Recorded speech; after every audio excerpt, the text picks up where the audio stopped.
Hi, Deej here, and welcome to the 8th part of my book review of The Traveller's Gift by Andy Andrews. So, in the last part of the book review, Andy Andrews had just met Abraham Lincoln, who gave him a message along the lines of, "I will greet each day with a forgiving spirit." That was a 6 decision for success.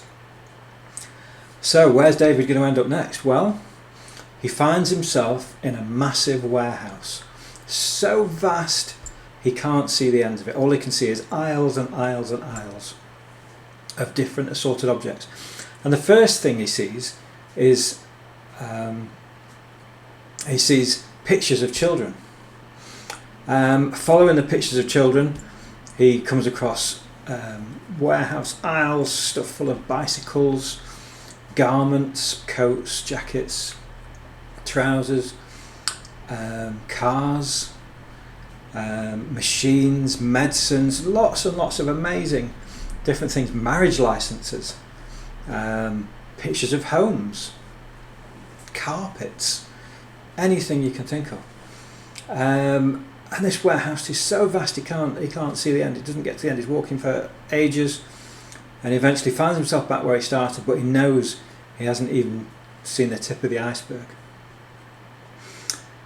And he finds a picture of 2 children, a brother and sister, obviously, but there's something familiar about these because they look surprisingly like his own daughter Jenny. And he's struck by a sense of loss because he and his wife always wanted to have more children, but never did. They never felt they could afford it, never felt the time was quite right. And he's overcome with this sense of loss when someone appears. And the person that appears is actually Gabriel, who introduces himself as, in fact, the Archangel Gabriel. And David asks what the place is, but Gabriel won't tell him to start with. He wants him to see a little bit more of it and takes him around, shows him some amazing stuff, shows him some medical cures for things, a cure for tonsillitis, where you just you get a small amount of liquid and dab your tonsils, and 6 hours later your tonsils are gone and tonsillitis is all over. And David turns to Gabriel and says, "You know, my daughter's currently very ill with tonsillitis." And Gabriel, yes, I do know. And again, David feels this massive sense of loss. Anyway, it turns out that this warehouse is the place that never was. This is where all the things that were almost found, that were almost invented, that were almost arrived at, but not quite. And David thinks back to the picture of the 2 children that look like his daughter, and Archangel Gabriel confirms, yes, these are the 2 children that you never had. "Can I keep this picture?" says David. "No," says Gabriel. "The time has gone now. The time has gone. For everything in here, the time has passed." And he asks David, "Are you a man of faith?" To which David eventually responds, "I like to think of myself as a man of reason." The problem with reason, says Gabriel, is that reason has limitations. Do you think Martin Luther King, when he was dreaming his dreams, had limitations? Do you think Joan of Arc was looking to reason? Realistic dreams require faith. Christopher Columbus, whom David's met already, had a faith. It wasn't a realistic dream, it was a faith that what he was looking to find would be there. Faith versus reason. Be a man of faith. What is the difference, Gabriel asks, between 2 people in despair? One may choose to end his own life, and one will pull through it and become stronger than ever before. And David's first answer is, well, circumstances.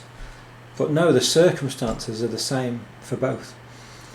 The difference is one of them will look to the past and one of them will look to the future.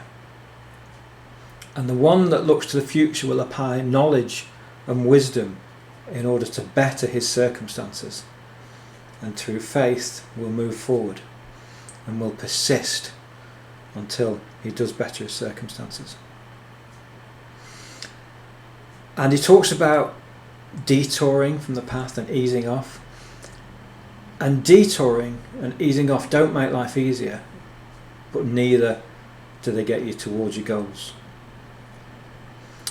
Anyway, at the end of the journey through the warehouse, Gabriel gives David a document, and in this document is the 7th decision for success, and it's this: I will persist without exception.